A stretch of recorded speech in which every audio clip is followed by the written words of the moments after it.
Hello, everybody. Welcome to the Fat Jocks Podcast, episode 1. We appreciate you guys listening. Do us a big favor. Go over to Apple Podcasts, look us up, give us a 5-star review, subscribe, do all that good shit. Our email, if you want to send us anything, we want us to talk about on the podcast, is FatJocksPod@gmail.com. FatJocksPod on YouTube. So go over there, subscribe. This is our new podcast. We're really excited about doing it. We're happy to have you guys on board. Brian, what did we talk about this week?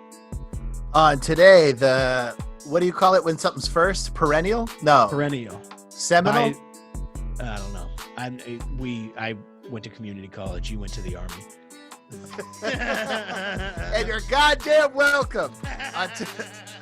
On today's episode, we discuss the Padres and the what we used to be called the Devil Rays, but I guess that's a little no longer PC. We talk about Tampa Bay baseball team. Okay, on this episode, we talk about the Tampa Bay baseball team, the San Diego Padres free agency, and why small market teams are not a real thing. We do a deep dive on Zach Greinke and his opinion on people and their bathroom habits. We talk about Floyd Mayweather fighting Jake Paul or Logan Paul. Which one? He's fighting Jake. Logan Paul. No, he's fucking Logan Paul. We talk about that fight. I make my Week 17 NFL picks. We also get into J.J. Watt's white football fans' wet dream of a rant. And we also discuss a little bit of Dwight Yoakam. So I hope you guys enjoy this first episode and let us know what you think. Personal foul, 69, offense. He was giving them the business. This fat son of a bitch. He's fat. Hey, I'm just here so I don't get fined. He's fat. Playoffs? I just hope we can win a game. He's fat. I'm a man. I'm 40. Kiss you. I couldn't care less about the team struggling. Cool, man. All right. Hey, everybody. Welcome to the first episode of Fat Jocks. With me, Bruce Gray, and Brian Vokey. What? I'm going to get right into it. I've been saving this. The logo for Fat Jocks clearly made me fatter than you. And I've been waiting. I've been sitting on this. There's been plenty of times where me and Brian are talking like what we're gonna do on the podcast, and he keeps going into all kinds of crazy sports stuff. I'm like, oh, you gotta save it. You gotta save it. This was not brought up to me once. This was not. No. I've been sitting on this. I look like the guy from Varsity Blues. Yeah, but dude, that guy on the video, you can't tell me that's not a perfect. That's just a stock image. We literally just Googled fat cartoons on the website we were using to make that, and that was so perfectly you. But you're big, just much. I don't understand. Wait, how is that perfectly me? I mean, look at it. Look at the logo. I would like to. I mean, it's a perfect logo, but listen, it looks like I got my stomach stapled. You do. It is. I thought it was perfect for you. It's a little exaggerated, and that's fine. But I thought the one with me where I'm crying, and that's good, right? Dude, speaking of stomach stapled, Rex Ryan got his. Pretty sure he got that gastric bypass, but that dude's ballooning right back up. I respect that. Dude. My dad's got a friend named Burrito who had to get his stomach stapled, and he had to get a double wrap on that tortilla. Yeah, exactly. And he just stretched that motherfucker right out. Like he's got a regular sized stomach again, but like it's probably a millimeter thick right now, his stomach. Is the stomach staple the same thing as the lap band? Or is the stomach staple the classic liposuction? I don't know. We got to get Rex Ryan on the show to explain this to us. Dude, man, what an ugly couple of brothers that is, dude. Rex Ryan and Rob Ryan.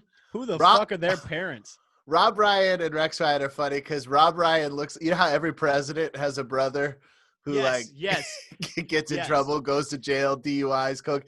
Rob Ryan is like the Billy Carter or the Roger Clinton. Well, you know what sucks for Rob Ryan is that he looks at Rex Ryan, who's also hideous, and he's like, how awful is it that that's the best I could ever be? That's the best looking I could ever be right there. I do that all the time where I see people in public who are still a little bit fat and ugly, and they look kind of like me, and I'm like, that's the best it ever gets is right there with me. The Ryans look like Hollywood Boulevard Ron Whites. Dude, remember whenever me and you were, I don't know if we were maybe on mushrooms, but we were high and we were listening to 8 Second Ride by Chris Ledoux. And I was like, dude, doesn't this sound like Ron White? And then we just couldn't stop thinking about it for fucking 12 hours. It really does, dude. It sounds exactly like him. I think that the Ryan brothers, Rob Ryan is one of my favorite coaches in football history because anybody could go on Pro Football Focus or whatever and look at his defenses. The guy, every single team he coached, he destroyed. How does that keep happening to? How does that happen? There are so many people that are just such poison and nobody realizes it and they just keep hiring them and hiring them. It's nepotism. It's because his father's Buddy Ryan. I'm not familiar with Buddy Ryan. Oh, so the Ryans are like a football family. Buddy Ryan was he was a coach who would fight his players and shit. See, I love that. Yeah. Buddy Ryan. People can't handle that shit nowadays. Like, dude, Bobby Knight throwing that chair across the court. That's what I want every single game out of my coach. If I'm an owner, I want people having a hammer on the sideline and hitting people on the helmet with it.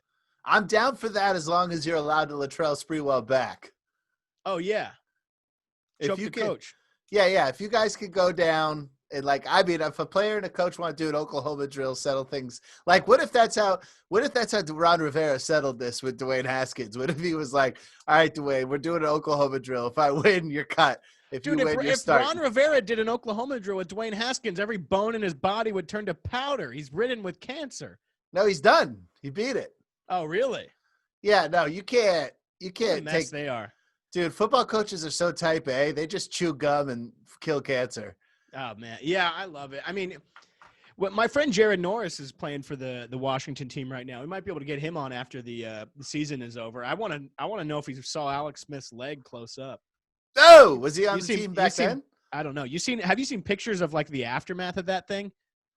Yeah. The fucking infection and the. Oh, dude, you know what his leg looked like? Is that old school Windows pipes screensaver where it's like ding, ding, ding, ding, ding, where it just like keeps going and going and going. Dude, he I think his whole quadricep is like his calf now or something. Yeah, he's he's like 4 or 6 inches shorter on one side now. They had to cut it all off. No, I have no idea. It would just be very funny if you didn't realize that he was walking like this all the time. What a fucking psycho you got to be to get back out there after that, dude. Dude, yeah, I broke my foot and ankle playing slow pitch softball, and I've retired completely from activity. Like I'm never gonna do it. Had a lot of fun with you during those days. Oh yeah, when I was just fucking busted on painkillers a few weeks after. Yeah, what a nightmare that was. I had a great time whenever I had that scooter for 9 months. Yeah, that was fat person in the airport scooter. Well, dude, that was a real fat person scooter because it was one of those knee scooters. But then my friend worked at a bike shop. He's like, dude, come by. And he put like child's bike tires on it so I could fucking jump that thing if I wanted to, which I did. Dude, you don't remember when I ate shit on that thing at the Ice House in the Stage 2 bar because I was drunk and fucking trying to ride on 2 wheels on it? No, but I do remember you not being able to walk and me and Ramsey Badawi shooting you with Nerf guns. Oh, that was a nightmare because, dude, I was so broke and we had that 4 or 5 day tour planned, and it was the week before, like a few days before I broke my foot and ankle, and I was like, well, I need the small amount of money I'm gonna get from this tour. And I totally forgot. We took my car. I just laid in the back seat. And then, dude, that was that time whenever I got drunk, like 6 or 7 days after I broke my foot, before I had like a hard cast thing or anything on it.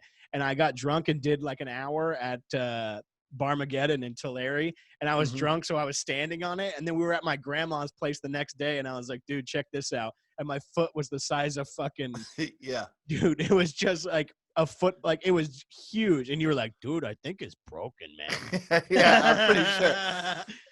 Yeah, us and ankles. You were with me. You were with me when I got drunk at Dwight Yoakam. Dwight Yoakam concert. Fucking bro, what'd you do? Sprain your ankle? Yeah, I sprained my ankle in a hole. Yeah, well, that was leaving. That was, first of all, that was a great night. I had to beg Brian to take me to that concert. That was the way it worked out is Brian got free tickets to a Dwight Yoakam concert, and he was like, dude, he's like, I love you. I know you love Dwight Yoakam. I'm I gonna never find, said I love you yeah, ever. you did. You were like, I love you, buddy. And you're like, and then you're like, I'm going to find a lady to go with. And I was like, dude, you're a fucking asshole. You know you're not going to find a lady. And then a day before the concert, you said, all right, you piece of shit. Let's go to the concert tomorrow. And I was like, you're never getting laid, dude. No, because at the time I was dating a Mexican, like from Mexico, with an accent. Dude. Oh, I remember. And I was like, she doesn't like Dwight Yoakam. She doesn't appreciate. Yeah. I was trying to explain to her that country music is very similar to Mexican music, and and how but it just didn't work. Yeah, and you were trying to fucking fuck me out of the best night of my life. Hey, anyways, guys. Well, see, this is it right here. This is it right here. Me and Voki talked about this today. Me and Voki have this spoken but unspoken agreement where we have set this boundary with each other. Where honestly, truly, we have too good of a time when we're together. That is a fact. I swear to God. We have said me and Brian, because people have said, be like, oh, you and Voki are like, you guys have a great chemistry. You have this, like, you guys are like good together. You should do something together. So me and Voki for years, we're like, we'll do this, we'll do that. And every time we got together to do it, instead of doing the thing we needed to do, we laughed and argued and screamed at each other for 12 to 15 hours. I mean, we used to co-host an open mic at the Ice House, and we would do like 30 minutes up top on stage instead of getting the mic going. Yeah, and then it's like 100 people there. Be like, what are you gonna do? Leave? Fuck you. Yeah. The only thing that we ever actually got done together was writing jokes for an old comedian that was paying us to write jokes. And even then, we smoked that crazy weed my brother-in-law got for us. That was the best weed I ever got. It didn't even smell or look good, but we would smoke it and we would fucking do somersaults on the ground laughing for at nothing. Dude, at nothing for hours. Dude, writing those jokes should have taken 45 minutes, and it would take us, no bullshit, 16 hours over 3 days to do it. So we've decided this is the only format possible where we have to stick to somewhat sports, and we're 1,000 miles away, both locked in a separate podcast studio. I'm 1,000 miles from we're literally like we're doing like a jail visit to each other right now. You in your home studio and me in my home studio. How about this right here? How do you think JJ Watt would feel about our work ethic? It's trash. It's trash. He's not looking to rebuild, dude. He said that before. He said that a few weeks even before all of this. He said, I'm not looking to rebuild.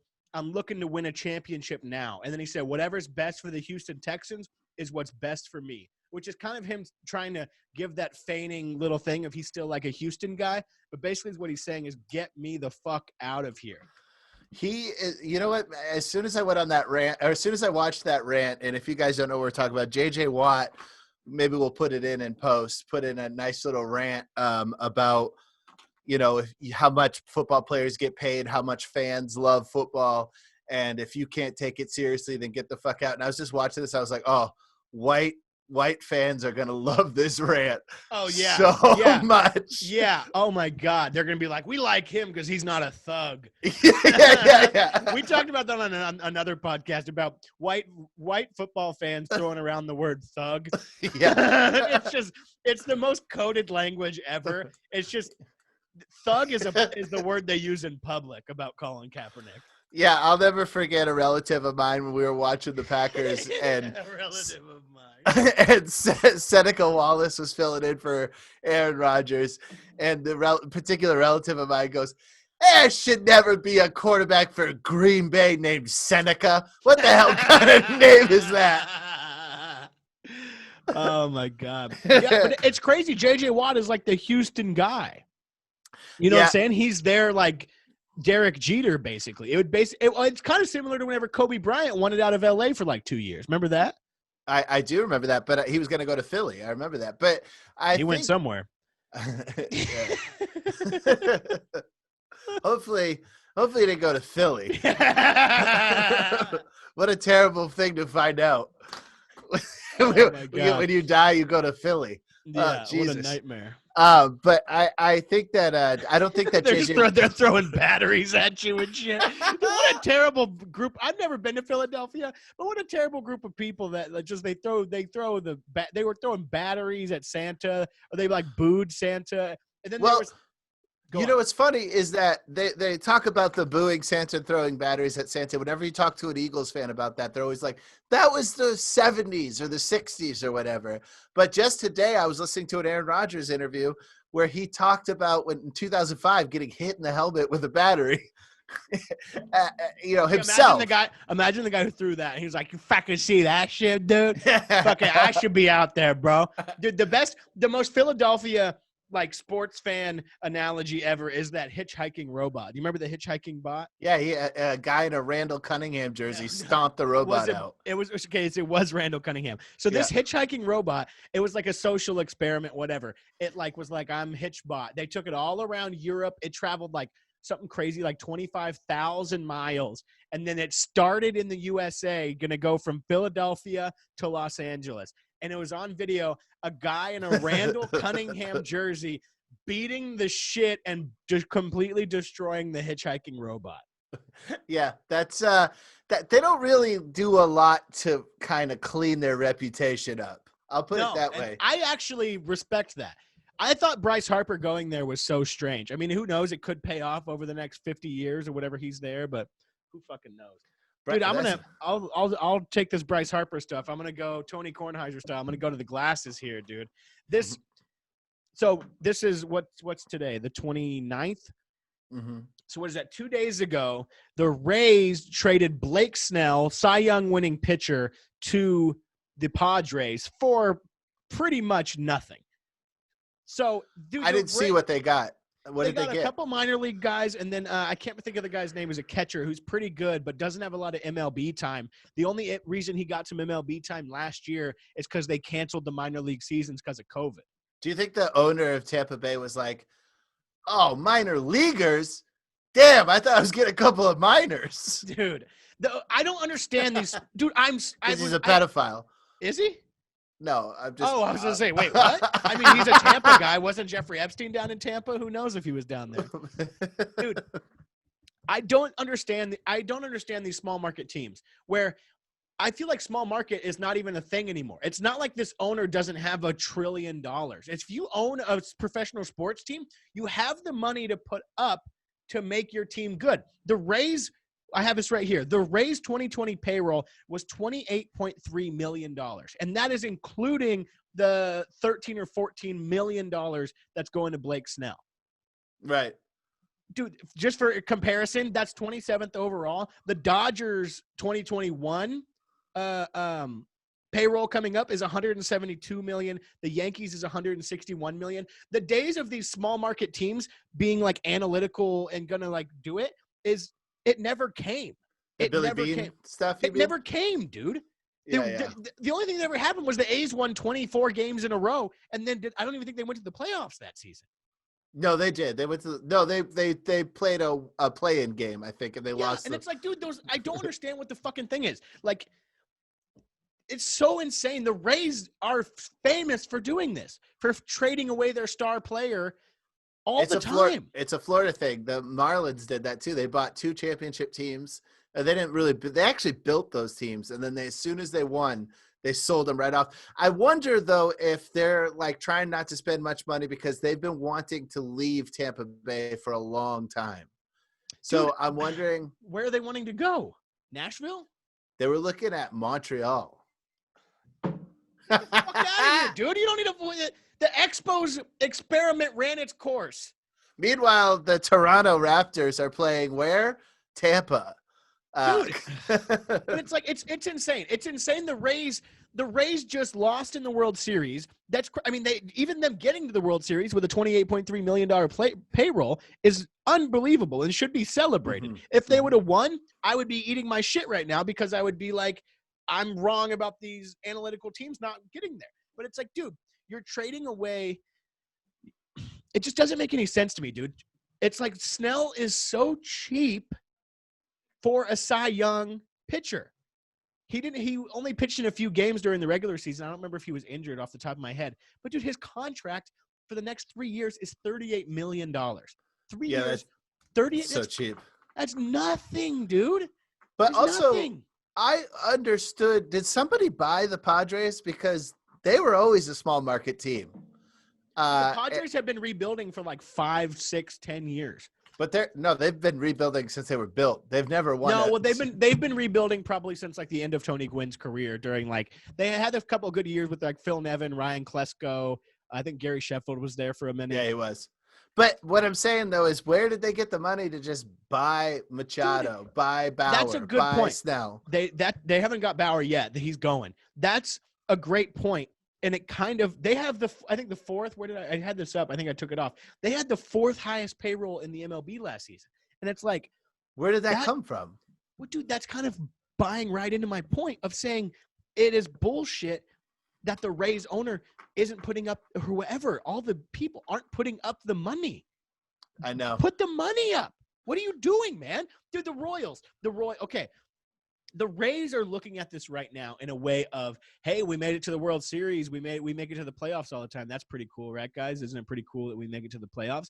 And the fans are like, sure, there's no fucking fans. But it's like, they're like, is your dad like the Rays? He lives down there, doesn't he? No, he likes the Red Sox. Oh, yeah. Okay, so he goes and sees the Red Sox play the Rays. I see. Okay.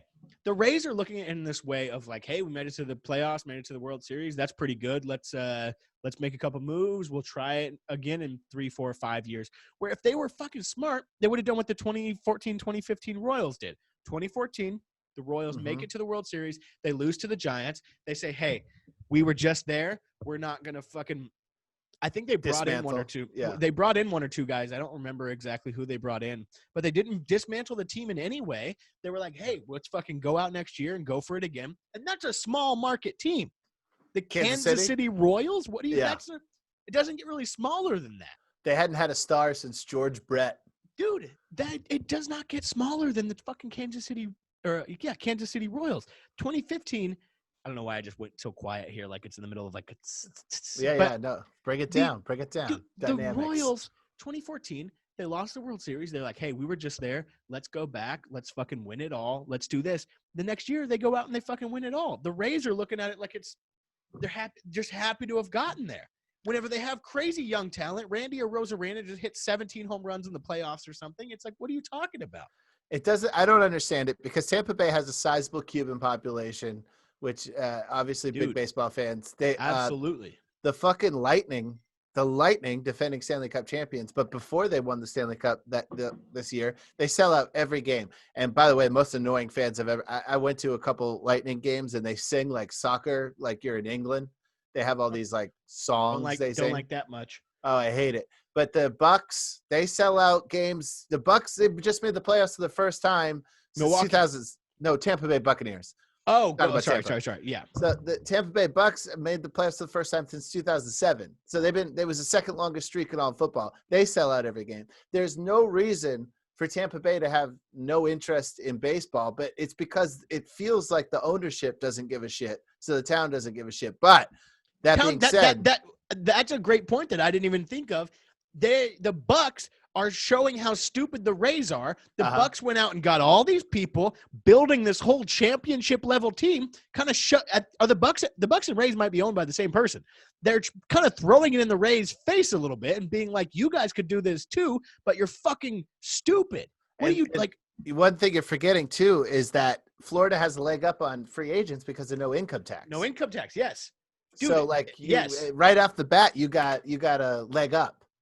Dude, I don't understand it. And the Rays, this is good for them, have the best farm system in baseball apparently. But it's like, sure they have a few good prospects, but it's like somebody else had said this the other day, and it's like, it was on, I think like a John Boy show or something, but they were like, everyone is a slapdick until they do it in the major leagues. Right. It's like there's been a million dudes coming through the minors where they're like, fucking dude, what's this? BJ Crone, I think it was him, and then another guy who was a first baseman for the Angels. He hit like 56 home runs in AAA or AA, and then he gets to the majors and he fucking tucks his dick in his own ass and runs away. It's like, do you think when Tampa Bay is recruiting a big star, do you think they're like, hey, you want to pet the manta ray? You're like, hey, this is the one that killed Steve Irwin. yeah. Because that's something you could do in right field when you go see you go to the Trop. I'm like an autistic kid. Like, what are you doing? My microphone fell. But like every time I go to the Trop, I'm like, all right, Dad, in the 7th inning, can we go pet the manta ray? Yeah, I like whenever they hit the ball into the manta rays because I'm like, that's for Irwin, buddy. That's for big fucking bastards. Dude, and it's like, okay, the Padres are like what the Rays should be doing. There's no reason for the Rays to be not in win now mode. They were just in the World Series. The Rays have been trading away their superstars literally since they became a team. Dude, name them. Fucking Carl Crawford, all like anybody you can think of that's ever been good on the Rays, they traded him away. Charlie Morton, like he lived in my dad's neighborhood. Dude, does not make any sense. Decent wife, not gonna lie. Not gonna lie, dude. He's got a pretty not gonna lie. She's okay, dude. The Padres are going for it, which is, dude. The Padres are cool. They have allure living in San Diego. Yes, it's California, so you're gonna get higher income tax and whatever. But the Padres, fucking Mike Clevenger last year. They like Blake Snell now. I have this all on, dude. Whatever Padres, though. You just do advertisements and you live in Florida. Your primary residence is in Florida, and then you get all no income tax on your advertisements, and then you get paid. You pay California income tax on your contract, but you make money elsewhere. Dude, Manny Machado, Eric Hosmer, Fernando Tatis, that Korean bro they just signed. Yeah. That Korean brother, I got him right here. Tatis is a Padres product, though, right? Yes, Tatis is a Padres product. Padres still have the second best farm system. They have this guy who is supposed to be coming up. I think he played a few games for him last year. I'm pretty sure he played for the Padres. No, he played for the Angels. He's a different guy. But the Padres, somebody was telling me about, they have this guy coming up who's supposed to be like the next big cheese. Dude, that Ha-Seong Kim guy, I was looking up stuff today. They were before the Red Sox were looking after him for like the last 6 months. I saw that reported on ESPN 6 months ago. The Red Sox were trying to sign him. That guy's hit over 300 the last 2 years, hit like 35 home runs last year. He's supposed to be at second base next year. It's like, dude, their infield is Machado, Fernando Tatis, Eric Hosmer, and now Ha-Seong Kim. They got Snell. They got Mike Clevenger, even though Mike Clevenger's out this entire year with Tommy John. Mike Clevenger's kind of a crazy guy too. But dude, honestly, I mean, you know me, I love the Los Angeles Dodgers. The Dodgers will not win the NL West if they do not make a move for Trevor Bauer right now. The Dodgers need to make a move for Trevor Bauer right now to shut down all this San Diego shit, or else the Padres are going to do it. The Padres will get Trevor Bauer if the Dodgers do not. That's the only two places left. Dude, Trevor Bauer and the LA media, that's going to rule. Oh, dude, Trevor Bauer rocks. And I'm getting Did he win the Cy Young this year? He did, right? Give me 1 sec. Are you restarting? Okay. Sorry, I just had to take like literally a 5-second thing. I don't know if they've done the Cy Young voting this year. No, they did. Trevor Bauer won it. Did he? Let me yeah. Because I remember his stats were a little iffy for winning it. It looked like. No way. Oh shit! I'm doing the same thing you did, dude. Cy Young Award winners. Yep. Shane Bieber for the AL and Trevor Bauer for the NL. You're right. Trevor Bauer, A, lights out. B, very funny.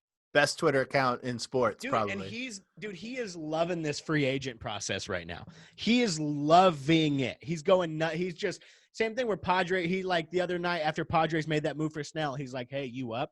Hey, Padres fans, you up? He's done the same thing to the Angels, same thing to the Dodgers, same thing to Boston. Dude, LA is so short on pitching. It is unbelievable. That World Series, I'm more than happy that they won. It was great.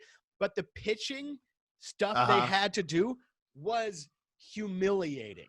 Dude, I mean, dude, I swear to God, I don't think a lot of people knew this or even paid attention. There was a guy who came in and threw 2 or 3 pitches who I swear was probably he used to sell hot dogs there. They were like, "Hey, we got that guy," or the Peanuts. Because remember, the Peanuts guy will throw it 2 fucking sections over.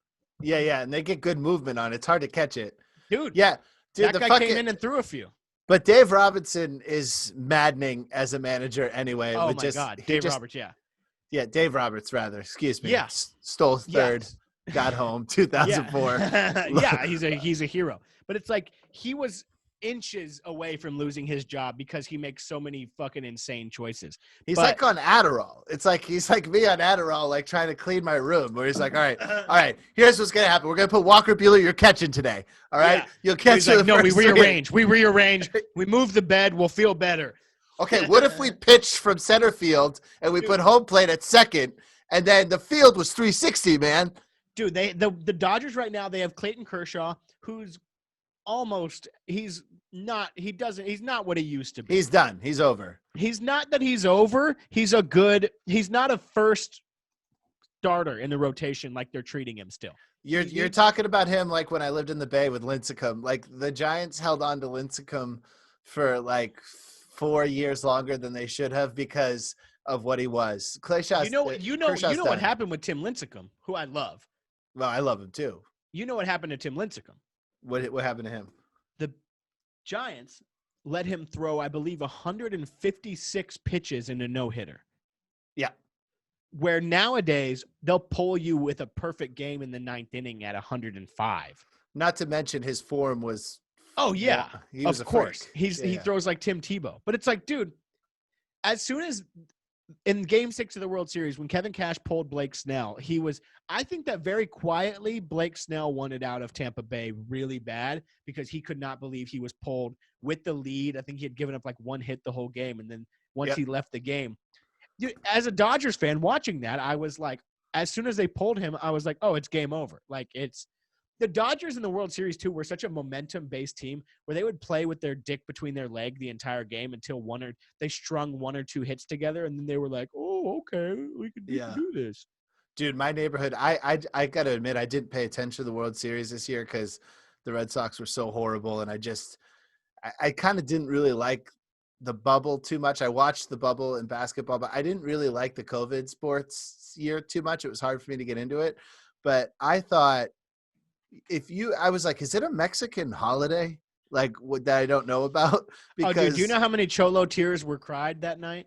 I do, because I live in Boyle Heights. I live in East LA. The only thing I regret about moving from LA is that I didn't get to be there to go haywire downtown when the Dodgers won the World Series. Well, we had just had the Lakers, and I thought that was extreme. I thought it was crazy, but it was nothing. Dude. Compared to the Dodgers. I mean, I was like, I was pretty sure that people were unloading like automatic rifles. People brought out the big guns that night. I would have gone outside and shot my gun. Yeah, it was. I had a foster dog with me. He was losing his mind. I was trying to explain to him that it's been since 1988, and I tried to tell the dog about Kirk Gibson. Yeah, he didn't get it, dude. No. Dude, I'll give you this. I have started my sports journalism career this week. I got a little inside knowledge from a guy who is neighbors and plays golf all the time with another guy who he's a pitcher. He's won a Cy Young, and he's played with Trevor Bauer. I don't want to give too much away here, but he was saying that specifically that Trevor Bauer is locker room poison. Well, if you don't have a sense of humor, how can you be locker room poison if you only speak English? I mean, half the fucking locker room doesn't even speak English. He was saying that this other guy is saying, who this other guy, I'll tell you off podcast, was saying that Trevor Bauer will do great on a team that is not a contender. He almost basically kind of implying he doesn't want to play for a contender. He wants to go out. He wants to let it rip. He wants to fuck around. He wants to call Manfred a bitch.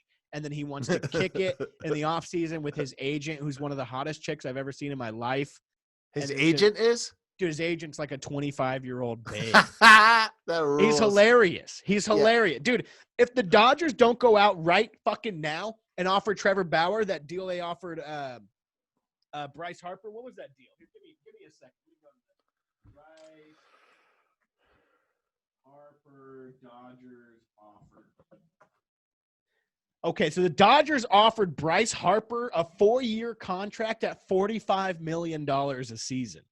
Jesus Christ. 4 years, $180 million. If they don't give Trevor Bauer that, it's like, dude. I don't understand when baseball is going to realize, like, use the Mike Trout example. Like, a player doesn't win you shit. Like, why are they paying these people that much One money? player doesn't win you shit, but a player added to other players, dude. A Bryce Harper on the Dodgers this season, it would have been cool. The Dodgers pitching would have still been a fucking nightmare because they've been ignoring that for the last 100 years. But it's like, dude, the Dodgers need. I mean, it's David Price is going to probably not play again, but it's like the Dodgers need Trevor Bauer so badly, and he's got to realize that. There's no way he doesn't realize that. You know what I'm saying? Right. Well, if what you're saying is true, then that ain't gonna happen, and he'll probably sign with Tampa. Just no way. Tampa would not spend the money. Tampa, dude. When has Tampa ever landed a big free agent? Never. Yeah, they got Wade Boggs. Yeah, see, Tampa's famous for doing that. They're famous for trading away their star player a couple years for their contract is out when they think they're going to be a bust in a few years, and then they're famous for signing guys late in their career like Wade Boggs or fucking Fred McGriff. Yep, and I believe Gary Sheffield. Yep. Yeah, that's what they're known for. They're known for squeaking by. They just went to the World Series. They're not going to go for another 10. They pick up guys who already were picked up by other teams for being done. Like Wade Boggs went to the Yankees and died there for a little while and then went to Tampa. Yeah.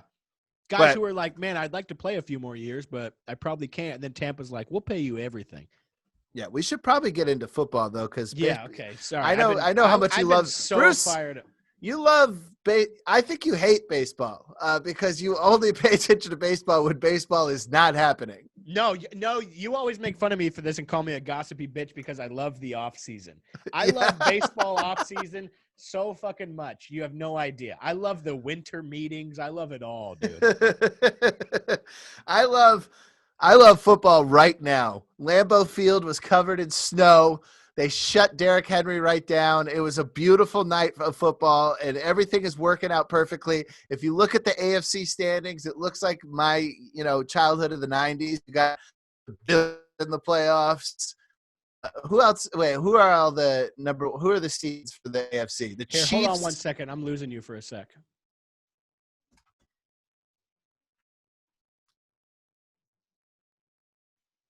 Hello. Can you hear me? Okay, we're back. So go back to like 20 seconds from where you were just now. I'm just loving football right now because the AFC standings remind me of being a child. Like the Browns, the Chiefs, and the Bills are in it. Like, the Bills, dude. Who do you got MVP? Josh Allen or no? Aaron Rodgers, not even close. Dude, people are talking big about Josh Allen. Yeah, that's because they're dummies. Like, listen, Aaron Rodgers he lives by a different standard than Josh Allen. Josh Allen is. I'll tell you. But before we talk about MVP, because Aaron Rodgers MVP, that's the end of story. There's no real conversation to be had there. I could see somebody voting for Patty Mahomes, but Josh Allen's not even in the conversation. I think Stephon Diggs has had a better season than Josh Allen. But I will say that the receiver never gets the love of the quarterback that's throwing to him. I know, but Stephon Diggs has made Josh Allen look – and Cole Beasley too. They're both making – Dude, Cole Beasley, there's nothing I love more than a 5'10" slot receiver who's suicidal. Oh, yeah. That's what you have to be. Cole Beasley looks at Wes Welker and he's like, how could I do that but also get hit by a car? Yeah, Wes Welker, Julian Edelman, Cole Beasley, all these little guys that just run over the middle. They're like, I mean, that's how a lot of let's just say slower athletes, that's how they make their bread and butter.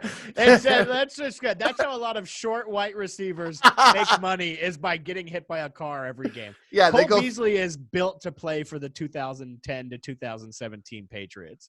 Oh, dude, he has a suicide wish. But I'll tell you the dark horse is what's going to happen is the Baltimore Ravens are going to beat Cincinnati tomorrow or whenever this comes out on Sunday when they play. And the Baltimore Ravens are going to squeak in at a number 6 or 7 seed, and they're going to go to the Super Bowl. That's what's going to happen. The Ravens? The Ravens are quietly playing unstoppable football. Nobody's talking about him. Lamar Jackson has famously never won a playoff game, but he's still only like 23 years old. He hasn't won a playoff game? Yeah, he's 0-2. But interesting. I didn't know that. Yeah, he's been an MVP and a number 1 seed, but and he ran out of the game to take a shit. Greatest thing I've ever seen in my life. And it turns out the guy how funny is it that it's like, hey, cover me, I got to go shit, and the guy sprains his ACL. It's like, can't I do anything? I know. You know he's on the toilet on his phone on Twitter, and he's like, he did what? Oh, man. He starts wiping all fast. He probably did that man diaper thing where you just took a wad of toilet paper and have your ass cheek open. The man pond? Yeah, exactly. He's like, didn't even have time to wipe. He's like, shit, I don't want to chafe. But he, dude, I'm telling you, with J.K. Dobbins and Gus Edwards and Lamar Jackson playing the way they're playing, I think that and with the defense, I think that they're going to go to the Super Bowl. My prediction for the Super Bowl is going to be the Green Bay Packers and the Baltimore Ravens. I think Lamar Jackson was a victim of expectation. I think that, being the MVP, being the number one seed, being the hottest new quarterback, he buckled under pressure. But now he has the luck and the fortune of coming in, sneaky with nobody talking about him. And he's playing better than I've ever seen him play. And he was the MVP last year. So it's probably nice for him having a lot of the attention on people like Josh Allen right now. Oh, so much better. Yeah. Cause he's just like, Kyler Murray also is like kind of folding right now. I mean, I think like, he's going into the Colin Kaepernick effect where once they found out about the read option and found out how to guard it, it's kind of shut him down a little bit. Where right. Kyler Murray, they're kind of just figuring him out. I always wanted to see Kyler Murray's hands because, like, if you're that tiny and you can throw, like, did you see that Hail Mary he threw against Buffalo? Yeah. He must have monstrous Kawhi Leonard hands to be able to throw that far. My straight thought goes to I want to see his dick. If he's that small and he can throw that far, he's probably got a piece on him. Oh, dude, there's no tiny-dicked quarterback. There's maybe Drew Bledsoe. Yeah. Oh, Drew no, Bledsoe. I was thinking Joe Namath. He's in the theme song. I don't even care if the team is struggling. I could care less. I want to kiss you. Joe Broadway Namath. Joe, baby. Yeah. Was that Aaron Andrews? Who was that? No, it was another lady. I can't think of them. It wasn't Aaron Andrews. It was one. There's like maybe Rachel something Storm, Hannah Storm. I don't know. My dad calls Aaron Andrews Keyhole because yes, you know about that? Yeah, the video of her ironing. Yeah, I never saw it, but I didn't even know about that. I was just down in Florida this weekend, and my dad goes, really? Yeah, I know. Big deal. I didn't catch it. The only female scandal reporting story I remember is Brett Favre. Yeah, said of the dick pic. Peyton Manning had the same one. Not the dick pic. No. Peyton Manning put his balls on somebody. Yeah, I think his balls accidentally rubbed against a female journalist while he was on his way to put his balls on a teammate, which is totally kosher. I'm pretty sure there was a mid-air collision that was not planned. That's so funny. But, by the way, have you seen videos of Arch Manning? Oh, the kid? The kid? Dude, yeah. He's what, 14? No. He's unbelievable. I think he's a freshman or a sophomore in high school. He's a mobile Manning. Never seen that before. Unbelievable. And he goes to the same high school all the other dudes went, but he's Cooper's son. So Cooper is gonna get how funny is it that the one guy they named Cooper, like Cooperstown, is where the Hall of Fame is? You can tell Archie was like, this is the one. I'm gonna call him Cooper. It's an extra cocky name. It's the most football, no, Cooperstown is baseball. My bad. Yeah. Already wrong. Canton. That'd be funny if his name was Canton.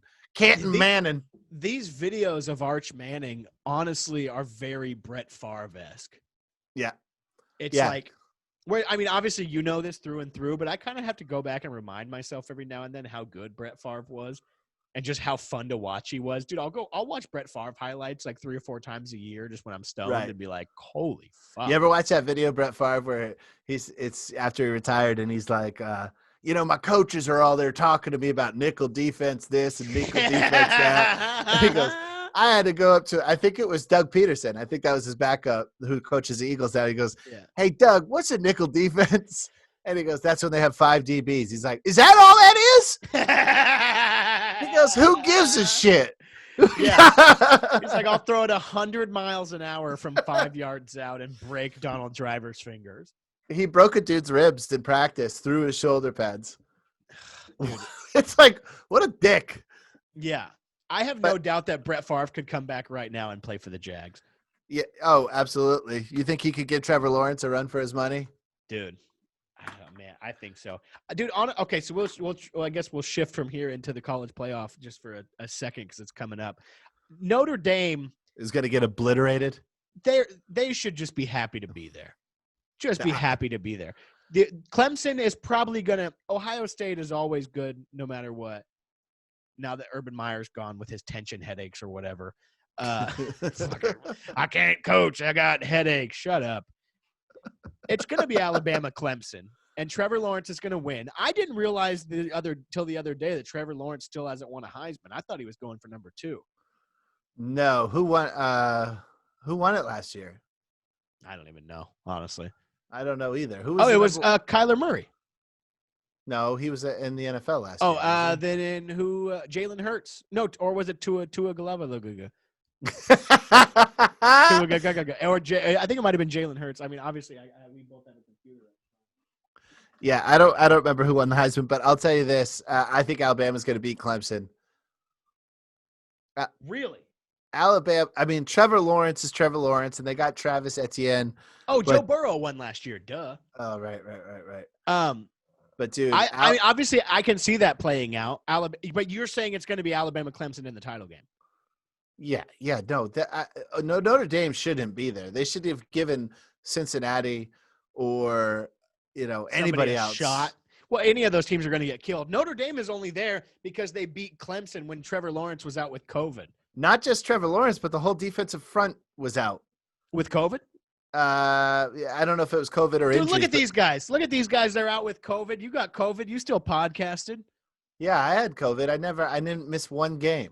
I watched every Packers game that was on TV when I had COVID. I didn't miss a single goddamn game. Yeah, I mean, Notre Dame is only there because they beat Clemson, and that statistically is right. But I mean, if they obviously shouldn't be there, they're going to get their ass kicked, the fucking Catholic bastards.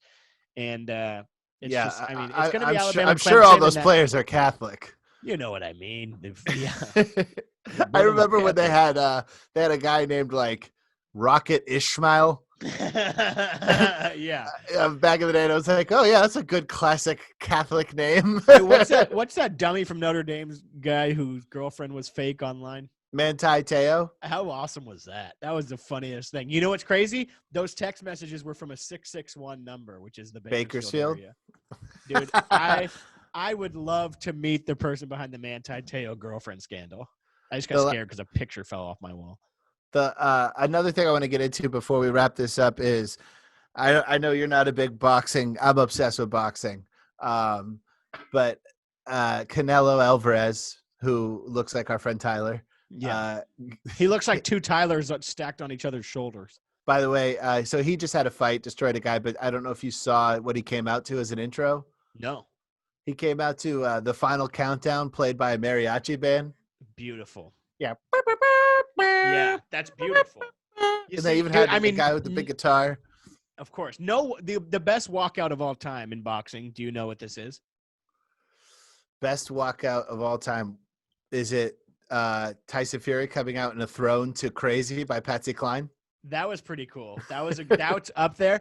I think it's the Tyson when Tyson was coming out to just the sound of the one note with the chains rattling in the background. Yeah. How can you even stand in the ring when that man is coming out there to that music and be like, this is the last night of my life. Like, this is it. Yeah. And he's not wearing socks. That's scary to me. Dude, terrifying. A guy who's not afraid of athlete's foot, get out of here. He's going to whoop my ass. What I'm excited for boxing wise is the Floyd Mayweather Logan Paul fight. Well, that's what I was going to get to is Canelo said that Mayweather's showing a disrespect to the sport by fighting a YouTuber, but Mayweather officially retired. So he's not a boxer. It doesn't matter what he does. Oh, it's an exhibition. The only thing that can happen from this is Floyd Mayweather can look dumb, which bold prediction. I think that Logan Paul is going to win. You're retarded. Dude, he is. That's the dumbest thing I've ever heard in my life. He's huge. Floyd Mayweather is tiny. It really, truly does not matter. You're talking about a guy who's been hit about 8 times in his career by people who are not millionaires. People who are like, you got to understand, Floyd Mayweather has like 40 fights against people who are like, the only reason they were boxing was because it was the only way they could survive. And then he's got a guy who is a prankster who does it for fun. It doesn't matter how big he is. Floyd Mayweather is the best defensive fighter. So tiny. I know he's the best defensive fighter and he's this and he's that, but he's so tiny and Logan Paul is so large. What you're saying right now is why it's going to sell. People are like, what if? Yeah, are you saying that I'm the average dumb consumer of the world? Yeah. Yes. Did you see? Are you holding the mic between your big tits? Why do you keep dropping it? I am not titty fucking the microphone. It's on a box. The mic's titty fucking you. No, but let me tell you this. Floyd Mayweather, he made a joke out of Conor McGregor. Okay. Conor McGregor. I was sold on that fight. Yeah, I was not, but I was catering. They get me. They get me. Dude, during the Floyd Mayweather fucking Conor McGregor fight, I was catering at Judge Joe Brown's daughter's wedding. Oh, yeah, I remember that. Something happened there? What happened there? I pulled it up on my phone quietly, and then one of the caterers goes, "Is that the McGregor Mayweather fight?" And then like 5 dudes who were like in the wedding, and like fucking Gucci purple tuxedos come over. They're like, "Oh, is that the Mayweather fight? Oh shit!" And then all of a sudden, the whole wedding party is like circled around me, and I got my phone up, and we're watching the McGregor Mayweather fight. Is it one of those things where you're not supposed to have your phone out? Also, yeah, and you're absolutely not supposed to talk to the clientele. And so and I'm talking shit. I'm like, I'm the only white guy in the circle. So I'm like, I guess I got to go for McGregor. Yeah. And, well, at that moment you go into like comic shit talk mode, not proper catering, whatever. Mode. I'm like, I'm going for McGregor. They're like, why? Because he's white. And I was like, no, because he's Catholic. And so I'm talking shit to everybody. And my boss is looking at me, and I can tell that she is going to ream my ass as soon as they go away. But as long as I keep them with me, she can't say shit because they'll yell at her because we're all getting along, right? Meanwhile, side note, while we're watching the fight, over 45-degree angles away from me to the left is Reverend Jesse Jackson. He's like, you over here rooting for him because he's white. He's got 2 younger women under his arm, but not like I'm a player, but like I will fall over if they're not holding me up. So maybe his daughters or something. Damn, and he's dude. getting That's shuffled. A legendary sight to see the Reverend Jesse Jackson getting carried away like Weekend at Bernie's. That is hilarious. Yeah. And that was your cue to be like, oh, look at the Reverend. He's all fucked up. And they're like, man, come on, man. Gotta keep it under wraps, man. Reverend Jesse Jackson. Yeah, so, but luckily Mayweather toyed with him and took that fight 7 rounds. So I got a long break. Yeah. During that. That was a waste. Yeah, I was talking so much shit. That was a fun night. But Conor McGregor, a little bit more combat experience than Jake Paul. But also the same size as Floyd Mayweather. No. Conor McGregor's tiny, dude. Dude, McGregor's fuck McGregor up. McGregor's at least 20 pounds more than Mayweather. All I'm saying is, I think you're fighting at the same thing there. Mayweather already boxed. He already had his career. He can do whatever he wants. It doesn't matter. It's boxing's fault. If this fight and 2 90-year-old men fighting 4 rounds, if those are the 2 biggest fights of the year, that is not those guys' fault. That's boxing for not making the Errol Spence Bud Crawford, boxing for not making the Anthony Joshua Tyson Fury fight. Like, make the fights people want to see and people will watch it. Until then, we're gonna be watching these goofy fucking old men fighting or YouTubers. Dude, that fucking Tyson fight, it was Tyson Roy Jones, right? Yeah. That reminded me so much of a Kimbo Slice fight. Of just like I was truly watching that, waiting for one of them to trip over the Weber grill. You want to know my controversial statement? I thought Snoop sucked. Really? There's nothing him performing sucked because he's trying to do all that new shit. But I thought he's obviously one of the funniest people in the fucking world. I disagree. He was just I saw a meme about it being uncles fighting weeks before the fight happened, and then 19 times. Look at my uncle's fight. Look at my uncle's fight. And I'm like, you're just shouting a meme, dog. You know, Snoop is heavy into memes. He posts a shitload of memes. Yeah, I thought he was corny. I thought he talked too much. He wasn't funny. I wanted to hear more from Israel Adesanya. I thought he was way funnier. But he kept swearing. He couldn't stop swearing. He'd be like, oh, he's fucked his shit up. Like, you're like, that's not exactly, Dude, Max Kellerman. All right, dude. Should we get into a little deep dive and wrap up? What do you got? What you got? Anything else you need to talk about? You need to talk about? No, we could do it. Let's get into the deep dive. All right. So we got a deep dive. Did we figure out what we want to call the deep dive? What did you say? The scouting report? Yeah. Here's the scouting report on Zach Greinke. Here, all right. Yeah, you ready? here's my Zach Here Greinke is deep dive. I got it. Here is Bruce Gray with the scouting report on Zach Greinke. So Zach Greinke, I don't know how much you know about Zach Greinke, Brian, other than that he obviously is a big time. He's made $247 million plus over his entire career. Wasn't there a year where he was technically on 3 rosters? Technically because he was still getting back pay from other teams, like where he had like backloaded contracts. From like the Royals, the Dodgers, the Angels, and the Diamondbacks or something. So he went Royals, Brewers, Angels, Dodgers, Diamondbacks, Astros. Is he the most moved around in like Cy Young winning pitcher? Maybe, but okay. So here's what I got. I have a few different things. I think it was maybe the owner of the Padres. I don't know why I don't have that up. Here's what he said. Zach Greinke is a different kind of guy. Anybody seen Rain Man? He's a very smart guy. He has an anxiety disorder. He doesn't interact well with his team. He doesn't have meals with his teammates. He spends his life studying how to get hitters out. And that's just my opinion. And I can't say this publicly. I guess this is public, so don't tweet it out. We're in a trust tree here in the nest.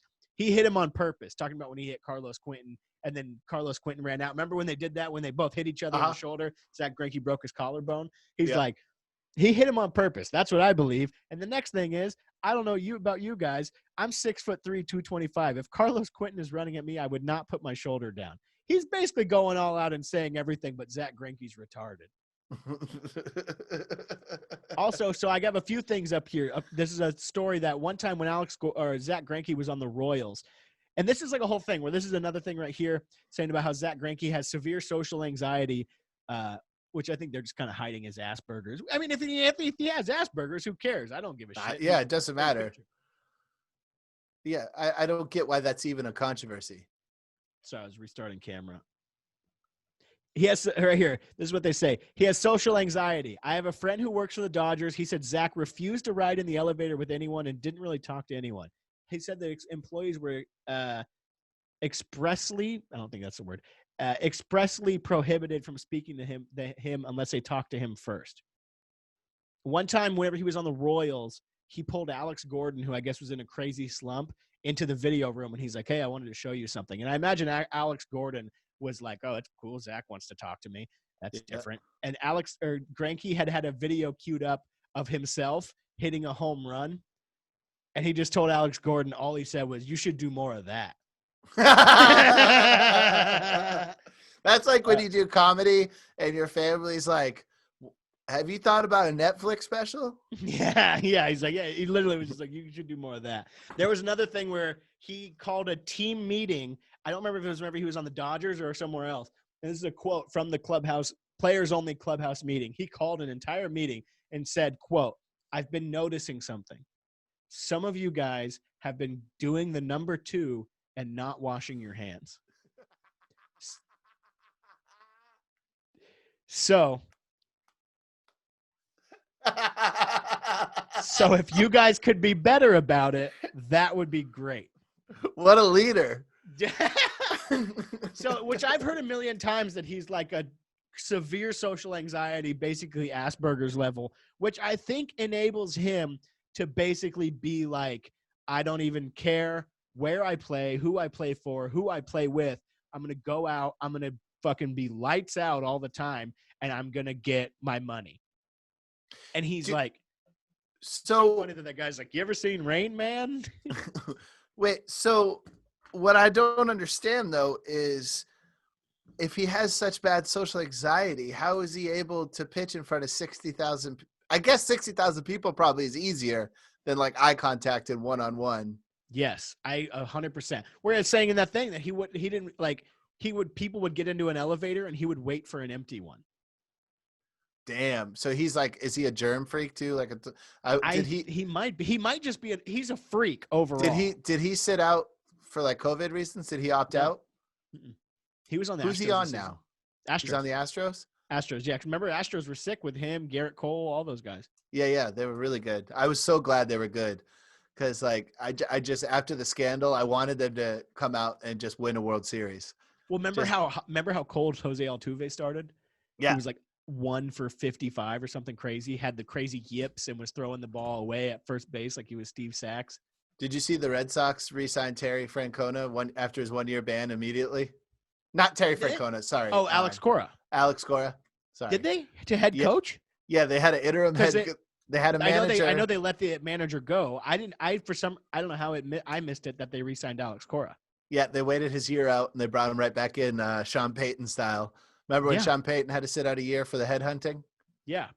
But Sean Payton was suspended. He wasn't fired, or he didn't step down, I don't think. I think he was just suspended. Yeah, well, Alex Cora was suspended too, but they like ceremoniously let him go. He also completely like split off from the Red Sox, though. Yeah. Yeah, but dude, it's funny watching like people like Jonathan Vilma, who are part of that headhunting scandal, now be like on the news, being like, you know, really sweet reporter guys, like talking about, you know, how you shouldn't. You know, I lost my example. Sorry, I rambled into that sentence, and there was nothing after it. Hey, you know, dude, this is how you peel. Are you wearing a shirt under that? Of course. Oh, it's a white shirt. I thought that was just your pale skin. Yeah, I'm wearing a low button flannel with no shirt under it. Hilarious. Yeah, you're showing off some cleavage. Like I'm Tom Selleck. Man. All right. What else do we got? Josh Gordon is back out. You're always big on Josh Gordon, and you've said before you think Josh Gordon is one of those kind of an Arian Foster type guy where you think he's just too smart for the entire thing. Yeah, I think, like, listen. I don't know where that comes from because I've never heard Josh Gordon talk, I don't think. I remember us talking about this years ago, and then I watched an interview with him, and I was like, maybe I'm wrong. But I just feel like those Ricky Williams, Arian Foster type of people who don't really play ball, who are kind of outsiders, are generally they play ball, but they don't like football. Right. Well, they understand that there's more to life than football, but they just happen to be freakishly good at it. Yes. You know, where like Tom Brady's too dumb to realize he doesn't have to do this anymore. Yeah. Well, dude, Arian Foster had a great Joe Rogan interview where he was talking about his last few games in Miami, where he was like, honestly, Joe, man, I was on the sidelines when the defense was out there, and I'm kind of just staring out into space thinking about, like, you know, like the theory of relativity and stuff. And I swear to God. I swear. But Arian Foster rocks, dude. He's always like the NCAA is a fucking cult. They're fucking pieces of shit. I would love to have just thrown Warren Sapp into the middle of that interview. Just like while he's talking about the theory of relativity, Warren Sapp's just like, what? Man, you need to get some pussy. Yeah. What the hell's the matter with you? I was going out there. I wanted to kill a motherfucker. Yeah. You ever heard the theory of pussy? It's like, delicious. It's fucking delicious. We need to go crack open some of that there pussy. Should we do pick'ems? Go for it. Yeah, you got your pick'ems coming up. I honestly just wanted to say about it. Frank Gore is out this week with a bruised lung, which is such an old man football. Like, he's 49 years old, still playing, and he got hit so hard that his lung is bruised. That's like he has he fell. Like, he's an old man. He fell and broke his hip and bruised his lung. Yeah, Frank Gore is on the entry list for osteoporosis and neuropathy. He has to go to dialysis, so he can't play this week. Shout out to Frank Gore and Adrian Peterson for being two running backs who blew out both their knees like in college. Yeah, and ended up playing. How bad do you think all those players in the 70s who like ended up having to be like warehouse employees because they were like about to be a star, but they tore their ACLs and it was not even their ACL, they like broke their toe and then they couldn't play ever again. I remember I'm old enough to remember when they started calling it, like, when they would tell you what they did, like, oh, he hyperextended his MCL or he tore his ACL. Because when I was a kid, all they said was he blew out his knee. That was the term. He blew out his knee. He got his bell rung. Yeah. All those old school football terms. It's very like Civil War medicine style. Yeah. He got a stinger. He's out of the game with a stinger. Yeah. They're shoving smelling salts. His eyes are crossed. He's throwing up, and they're like, yeah, he's fine. Just put it back in. He got rung. Yeah, dude. We got to get some smelling salts for the pod. Oh yeah, hell yeah, dude. We'll do that as a stunt. Yeah, let's do the Jackass the pick'ems. podcast. Yeah, dude, hit him with him. Well, no, I wanted you to give me the NFL schedule, and I was going to rattle off the pick'ems. NFL, what week is it? 17, dog. Last week. Oh, this is kind of a tough one because a lot of teams are going to be kind of resting a lot of guys. No, there's a ton to play for this week. All right, let's go. We got Vikings Lions. The Vikings are going to win that one, and Adrian Pearson's going to retire. That's a good call. Jets Patriots. The Jets are going to win. Sam Darnold's going to start next year. They're going to double down on Sam. Really? Cam Newton will not be a Patriot. Neither will Jarrett Stidham. Interesting. Yeah, I mean, the Jets are so stupid that they have won any games. All they did was fuck themselves out of getting a new quarterback. Falcons Buccaneers. The Bucs are in, right? The Bucs are in. They're going to probably end up. I don't know if they can get a home game, so I bet they're going to rest Tom Brady. And the Falcons are going to do that weird thing they do where they every now and then they just annihilate a team. Yeah, and it's like that. What's his face? What's that guy? Matt Flynn. When Matt Flynn threw for 900 yards in Week 17 and then got 10 contracts because of it. Exactly. Dolphins Bills, which it doesn't matter, right? The Bills are probably going to. No, it does matter. The Bills need to win to get home field advantage of the number 2 seed. Oh, I see. Okay, Steelers Browns. Steelers are resting Ben Roethlisberger. The Browns are going to win that game, and they're going to get in the playoffs. Are they not? I thought they clinched already. No, they're not in the playoffs yet. I don't know, but they have 7 out of 10 receivers couldn't start the last game, so I don't know what the deal is with this next game. I didn't even realize how good the Browns were doing this year until the other day. Cowboys Giants. That's a wash. No, that's for the division. The Giants. Really? If Washington wins their game, Washington's in. If Washington loses, then the winner of the Giants-Cowboys is in the playoffs. What's going to happen? Dallas is going to annihilate the Giants. They're going to beat the shit out of them. But I still think if Alex Smith can start, Washington wins. Washington's in the playoffs. Titans-Texans. Obviously, the Texans going to lose. I mean, J.J. Watt just annihilated the locker room. He just went out and called everybody a piece of shit. So they're like, well, fuck this. Yeah, exactly. We've got Cardinals-Rams. The Cardinals are going to beat the Rams because Jared Goff has a broken thumb and he sucks anyway. And they have a backup who sounds like some fucking Yale nerd. I don't even remember his name. They already did the surgery on Jared Goff's thumb. He wants to be back in the playoffs, right? Yeah. They'll most likely make the playoffs. I'm not sure if they're in yet, but I think they are. But no matter what, the Cardinals are going to whoop on them. Saints Panthers. The Saints and the Panthers. The Panthers are going to shock them. There we go. Teddy Bridgewater is going to keep that job.